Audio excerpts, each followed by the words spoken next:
PM Modi की अध्यक्षता में नीति आयोग की बैठक जारी है। 2047 में भारत को विकसित भारत बनाने की थीम पर यह बैठक हो रही है। लेकिन बड़ी बात यह है कि इस बैठक से इंडिया ब्लॉक के नेताओं ने दूरी बनाई हुई है। विपक्ष के नेताओं का आरोप है कि बजट में राज्यों के साथ भेदभाव किया गया। हालांकि इस बैठक में ममता बनर्जी शामिल हुई, लेकिन हेमंत सोरेन शामिल नहीं हुए। कल तक खबर थी कि हेमंत सोरेन भी नीति आयोग की बैठक में शामिल होंगे, लेकिन हेमंत सोरेन शामिल नहीं हुए हैं। दो बड़ी अपडेट आप तक पहुंचा रहे हैं कि ममता बनर्जी शामिल हुई हैं बैठक में। नीति आयोग की यह बैठक बहुत ज्यादा अहम हो जाती है, क्योंकि जो 2047 में देश को विकसित राष्ट्र बनाने का सपना है, उसको साकार करने के लिए क्या कदम उठाए जाने चाहिए, इस पर चर्चा हो रही है। लेकिन इसमें क्योंकि केंद्र और राज्यों का तालमेल बहुत जरूरी है, आपसी सहयोग की वजह से ही आगे बात बन पाती है। और महत्वपूर्ण बैठक में ममता बनर्जी शामिल होती है, लेकिन हेमंत सोरेन शामिल नहीं होते हैं।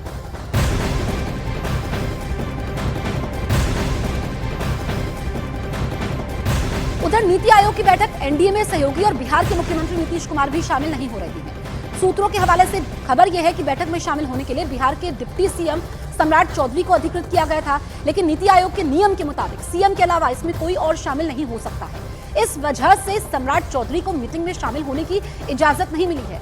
तो विपक्ष ने एक तरीके से बहिष्कार किया है।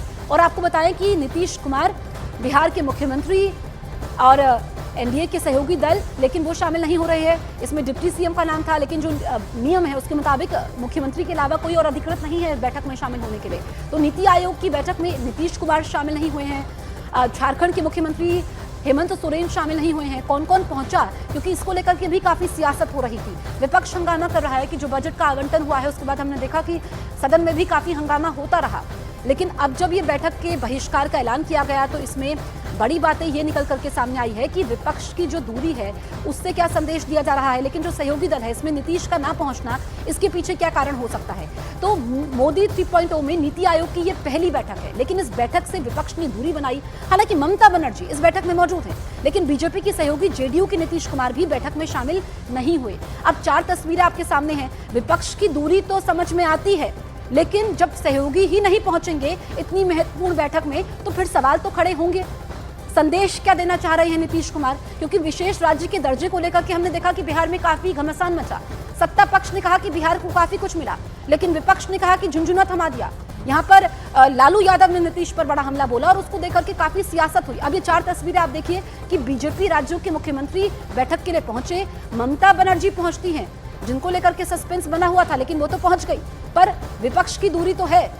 अब इसमें अगर हम बात करें तेलंगाना के मुख्यमंत्री की, हम बात करें झारखंड के मुख्यमंत्री की, हम बात करें नीतीश कुमार की, तो वो नहीं पहुंचे। आलोक शर्मा हमारे साथ कांग्रेस नेता फोन लाइन पर मौजूद हैं। आलोक जी, ये तो नीति आयोग की बैठक है ना, देश को कैसे विकसित करना है इस पर चर्चा होनी है, तो विपक्ष की दूरी क्यों?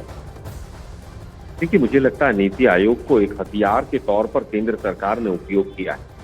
पिछले 10 वर्षों से प्लानिंग कमीशन से जब से इसका नाम नीति आयोग किया है और मोदी जी की छाया इस पर पड़ी है, इसको फेडरल स्ट्रक्चर को किस तरह से तोड़ा जाए, किस तरह से कमजोर किया जाए, उसका एक हथियार बन गया है। लेकिन आलोक जी, हर बैठक का बहिष्कार करना भी तो ठीक नहीं है ना, दूरी बनाने से क्या होगा?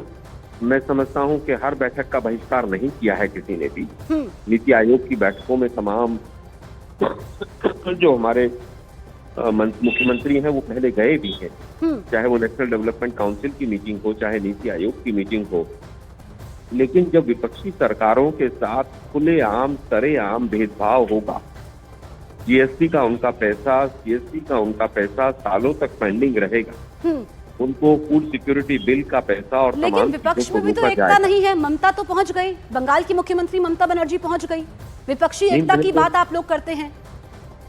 मैंने अभी तक तो विपक्ष की एकता की कोई बात ही नहीं की। नहीं, मैं अभी नहीं की। अभी आलोक जी अभी नहीं की, लेकिन करती तो है ना, कांग्रेस करती है, आपके नेता करते हैं विपक्षी एकता की बात। क्या हिंदुस्तान का मीडिया ये चाहता है कि विपक्ष एक ना रहे?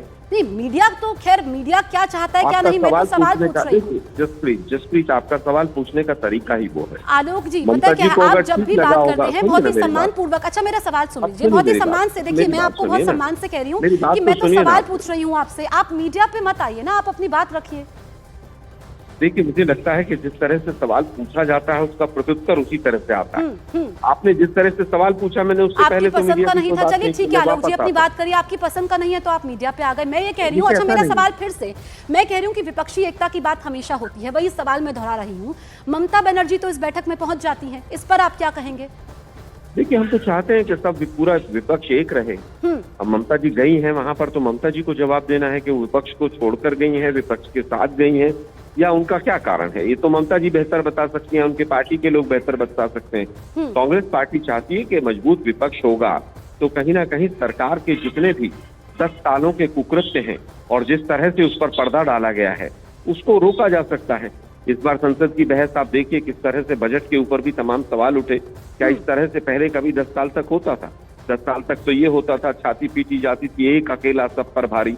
आज ऐसा नहीं। अग्निपथ और अग्निवीर जैसी योजनाएं अब मोदी जी लाने की हिम्मत नहीं कर सकते। हाँ, लेकिन आलोक जी एक भी बात है कि ये जो बिखराव होता है ना, इसी वजह से सबकी अपनी अपनी महत्वाकांक्षा भी सामने आ जाती है, फिर वो सवाल खड़े होते हैं। राजनीतिक दल नहीं, राजनीतिक दल महत्वाकांक्षाएं क्यों ना रखें अपनी? ठीक है, वो एनजीओ चला रहे हैं, हर आदमी की अपनी महत्वाकांक्षाएं हैं। लेकिन मोदी जी की जब अपनी एकजुट होने की जरूरत होती है, जब एकजुट होने की जरूरत होती है तो बिखराव नजर आता है। ठीक है आलोक जी, अपनी कुर्सी बचाने के लिए बजट लाया जाता है तो वो सरकार की महत्वाकांक्षा नहीं है क्या? सबकी महत्वाकांक्षाएं हैं अपनी। ठीक है, चलिए आलोक जी, आपका हमसे बातचीत करने के लिए बहुत बहुत शुक्रिया। तो कांग्रेस का ये कहना है कि जो बजट आया उसमें भेदभाव किया गया, इस वजह से हम बैठक का बहिष्कार कर रहे हैं, हम दूरी बना रहे हैं। लेकिन जो ममता पहुंची है उस पर वो खुद जवाब देंगी, उस पर कांग्रेस के प्रवक्ता ने कुछ नहीं कहा। विपक्ष बजट के बाद से ही केंद्र सरकार पर हमलावर है और आरोप लगाया कि नीति आयोग देश के विकास में समतुल्य नहीं है। नीति आयोग के आज के बैठक में इंडिया ग्रुप के मुख्यमंत्री नहीं जाएंगे, ये लगभग तय हो गया है। क्योंकि तमिलनाडु के मुख्यमंत्री स्टालिन साहब ने तो पहले कहा है कि हम नहीं जाएंगे, केजरीवाल साहब को जेल में डाला है, और भी मुख्यमंत्री है वो नहीं जाना चाहते, तेलंगाना के मुख्यमंत्री नहीं जाना चाहते, इसलिए कि नीति आयोग देश के विकास में समतोल नहीं रख रही है। आपने बजट में भी देखा है और नीति आयोग के कार्य में भी देखा है। जो है सबसे ज़्यादा दायित्व केंद्र सरकार का बनता है कि सबको साथ में लेके चले। देश की आर्थिक नीति जब आप बना रहे हैं तो आर्थिक नीति में सभी स्टेट का, सभी पॉलिटिकल पार्टीज़ का, सभी लोगों का लोकतंत्र में एक आवाज़ बनता है। जो तानाशाही तरीके से भारतीय जनता पार्टी और मोदी जी की सरकार ये नीति आयोग को चला रहे हैं, जो प्रकार से जीएसटी काउंसिल को चला रहे हैं, जिस प्रकार से देश की आर्थिक नीति निश्चित कर रहे हैं, मैं समझ रहा हूँ उसको कोई समर्थन नहीं कर सकता है। तो उसके प्रोटेस्ट के लिए विपक्ष की ओर से, इंडिया अलायंस की ओर से उसका बॉयकॉट का ऐलान कर दिया गया। उधर बैठक में झारखंड के मुख्यमंत्री हेमंत सोरेन भी नहीं पहुंचे। कल तक बैठक में उनके शामिल होने की खबर थी। अब बताया जा रहा है कि हेमंत सोरेन विपक्ष के गठबंधन इंडिया के फैसले के साथ है और बजट में झारखंड की अनदेखी से खफा है। केंद्र सरकार पर राज्य का 1,36,000 करोड़ रुपए का बकाया है और झारखंड सरकार इस बकाये की मांग पर अड़ी है।